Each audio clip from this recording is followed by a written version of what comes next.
Hey folks, friends and neighbors, my hair is bonkers right now, so let's finish the Charmeleon hat and cover it up. I'm starting the body of the tail by making a red triangle. For the Charmander hat, I did decreases in the center of the triangle, but this time around I'm doing the decreases on either end of the triangle. So I start by slip knitting to lean left decrease, and then end the row by knitting two together to lean right decrease. For this method of making the body of the tail, I make a bigger triangle in the primary color and then a smaller tan triangle, and then I seam the edges together to make a cone shape. I'm not sure how I like the finished product, so I might do something a little different for the Charizard hat. I do think that doing the decreases along the edges of the triangle looks much cleaner than doing them in the center. Then it was time to make the pom-pom. I used the cardboard cutouts I used for the Charmander hat as a guide to make slightly larger circles to have the Charmeleon hat have a bigger flame. I cut out 2 circles of the same size and then cut out smaller circles on the inside of them. I'm using kitchen shears this time around because apparently I have no sharp scissors in my home.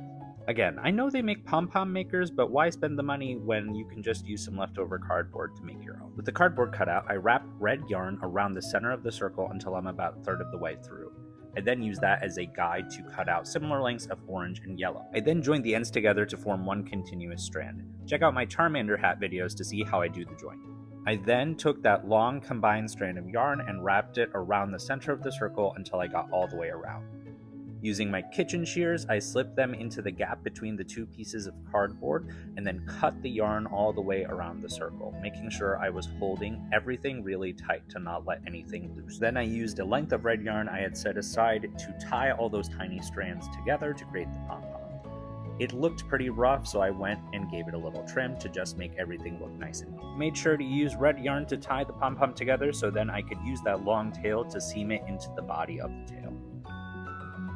After that, the last thing on the agenda was to attach the tail to the body of the hat. I used the long tails left on the tail to seam everything together and made sure to tuck any loose ends inside the tail itself. With the tail finally attached, it's time for the final reveal. Let's open that Pokeball. Overall, I think for a first attempt this was okay, but if I did this again, there are definitely things that I'd want to improve. I think the horn worked fine, the overall shape somehow feels a little off. Let me know what you think. Thanks so much for watching, and subscribe for more. Bye!